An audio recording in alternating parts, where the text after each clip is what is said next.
Berjumpa lagi dengan Danang Plecet, satu-satunya channel plecet yang membahas manuk.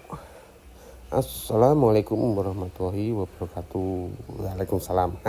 Hai. Berbicara murai batu atau murai gantangan ini adalah primadona yang sangat-sangat digandrungi banyak kalangan, mulai dari menengah ke atas maupun menengah ke bawah.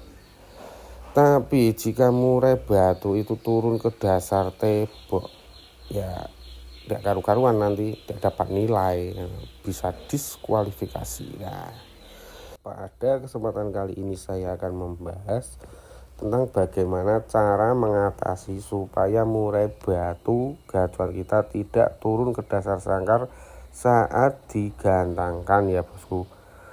Tapi sebelum masuk ke pembahasan, alangkah baiknya untuk bos-bosku semuanya bisa diklik tombol subscribe dan like, comment, share-nya ya bosku, supaya saya lebih bersemangat dalam membuat video-video tentang pembahasan manuk ini berdasarkan pengalaman yang saya lalui. Nah, murai batu yang turun ke dasar sangkar itu ada mengalami beberapa masalah. Nah, kita harus mencari tahu dulu akar masalahnya itu apa. Bisa over birahi, bisa over emosi, dan juga bisa kelelahan atau juga bisa dikatakan kurang tenaga. Maka kita harus menerapkan terapi yang tepat atau langkah yang tepat untuk mengatasi kondisi pada murai batu tersebut, karena karakter murai batu itu berbeda-beda dengan murai batu yang lainnya. Nah, maka dari itu kita harus mencari tahu dulu akar masalahnya itu. Nah, terus untuk secara garis besarnya itu saya simpulkan itu kalau turun ke dasar sangkar itu bisa jadi over birahi dan juga tidak punya stamina atau kelelahan saat pertengahan permainan. Watuk. Karena biasanya kalau turun ke tembok itu saat setelah nembak atau ya detik-detik tengah lah, detik-detik pertengahan saat digantangkan itu biasanya turun ke tembok, tidak dari awal seperti itu ya bos ya. Secara garis besar kita bisa menggunakan terapi gelang karet ya. Terapi gelang karet adalah terapi yang digunakan melintang atau karetnya itu dipasang melintang antara jeruji sebelah dengan jeruji sebelah, itu diletakkan di dasar sangkar atau di bawah tangkringan ya, tangkringan paling bawah. Karena tekstur karet yang kenyal dan tidak stabil membuat murai takut atau risih untuk menginjak dasar sangkar. Itu metode yang pertama. Tapi harus bertahap juga ya bosku ya. Harus bertahap, jangan langsung dikasih banyak karetnya. Nanti kalau dikasih banyak karetnya itu biasanya murainya malah stres, malah tidak mau berkicau ya. Terus selanjutnya bisa juga diterapi dengan bola warna-warni. Nah, bola warna-warni itu bisa dibeli di toko-toko mainan atau di toko-toko kelontong, itu ada banyak bola warna-warni yang mainan itu loh, dari plastik. Nah, caranya itu letakkan beberapa bola plastik kecil berwarna cerah di dasar sangkar seperti warna hijau, kuning, merah, atau ya yang warna-warna cerah lah. Bola ini akan mengganggu ruang gerak burung saat berniat turun ke bawah. Itu fungsinya itu seperti itu. Bisa diletakkan begitu saja 2 bola atau 3 bola, atau juga bisa full satu karpet itu diletakkan bola semuanya. Itu kita belah, itu bolanya dibelah, tes, terus ditata, terus dikasih lem. Nah, jadi kita harus punya 2 karpet yang buat gantang dan karpet yang ada bolanya itu untuk terapi saat harian di rumah, supaya murainya itu tidak turun ke dasar. Kemudian krodong full krodong itu juga mempengaruhi ya bosku, supaya menstabilkan atau menenangkan si murai batu tersebut.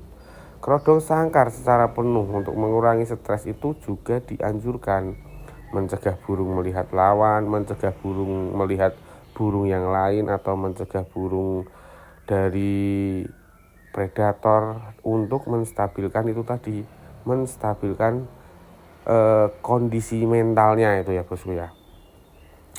Terus langkah-langkah selanjutnya yaitu kita evaluasi lagi rawatan hariannya itu. Apakah masih ada yang kurang atau ada yang kelebihan. Itu kita harus jeli dan kita harus ekstra teliti ya bosku. Karena satu kesalahan kecil itu bisa menyebabkan murai batu kita turun ke tembok. Nah, itu cek kondisi tangkringan itu setiap hariannya, itu cek kondisi tangkringan. Pastikan ukuran tangkringan itu pas, satu genggaman dengan satu cengkeraman itu pas, tidak kebesaran dan tidak juga kekecilan ya. Bersihkan juga tangkringan itu secara rutin agar tidak ada kotoran yang menumpuk ya. Karena biasanya tangkringan yang paling bawah itu biasanya ada kotoran yang menumpuk dari si murai tersebut, karena murai sukanya nangkring itu kan yang paling atas, tapi biasanya itu kotoran itu nempel di tangkringan yang bawahnya itu bosku. Jadi itu harus rutin membersihkan. Kemudian evaluasi yang selanjutnya yaitu evaluasi pola mandi. Nah, lakukan terapi mandi secara itu sore dan konsisten. Secara konsisten itu waktunya sore hari. Nah, mandi sore itu sangat efektif untuk menurunkan tingkat birahi yang berlebih. Jika itu tadi, jika perkara atau jika akar masalah dari murai turun ke tembok itu over birahi, maka kita harus menurunkan birahinya ya bosku, secara berkala. Secara berkala itu tidak harus setiap hari ya, seminggu 2 kali, seminggu 3 kali itu mandi sore ya bosku ya. Atau bisa juga 2 hari sekali, tidak apa-apa, tidak masalah. Terus evaluasi yang selanjutnya yaitu evaluasi tentang extra foodingnya bosku. Kurangi porsi jangkrik atau ulat hongkong sementara waktu dulu, dan amati burung. Terutama jika burung cenderung agresif itu kita harus menurunkan secara drastis porsi EF burung tersebut ya bosku. Sambil kita amati apakah kalau diturunkan masih agresif. Kalau diturunkan kok masih agresif, turunkan lagi. Seperti itu bertahap. Mau diturunkan dari 7 ke 5, dari 5 ke 3, dari 3 ke 2, tidak masalah. Atau enggak dikasih EF sekalipun tidak masalah, nanti kita setel ulang dari 0 seperti itu. Jadi kita 0 kan EF-nya, kita lihat seminggu kok enggak agresif ya, kita kasih setut 2 dulu, pagi sore 2, kok belum agresif setut 3, begitu selanjutnya dan seterusnya. Kita sambil mengamati kondisi burung kita. Nah, terus yang selanjutnya kita evaluasi juga apakah burung murai batu bosku semua itu dicantelkan itu dekat dengan burung lain yang gacor atau sering melihat burung kecil saat dibuka krodong. Nah, itu juga mempengaruhi tingkat birahinya bosku ya. Karena burung murai batu itu harus tidak boleh dilihatkan dengan burung lain, karena yaitu tadi sifat agresifnya itu sangat tinggi, sangat besar bosku. Selama masa pemulihan, jauhkan murai batu ini dari burung teritorial lainnya seperti kacer, cucak hijau atau murai batu lain, untuk mencegah penurunan mental dan peningkatan birahi. Karena kalau kita dekatkan dengan burung-burung yang seperti itu, yang demikian, atau burung kecil seperti ciblek, itu birahinya nanti meningkat. Tapi kalau kita dekatkan dengan burung yang gacor seperti kacer atau cucak hijau, itu mental si murai itu bisa down. Nah, kan susah juga. Lebih baik diasingkan, disendirikan, jangan melihat atau mendengar suara murai yang lain. Seperti itu bosku. Nah, demikian tadi pembahasan kita tentang cara bagaimana mengatasi murai batu supaya tidak turun ke dasar sangkar atau nebok. Semoga bermanfaat. Nah, sekian dari saya. Apabila ada kata-kata saya yang kurang berkenan atau ada kesalahan-kesalahan tutur kata, iya, mohon maaf yang sebesar-besarnya. Akhir kata, wassalamualaikum warahmatullahi wabarakatuh.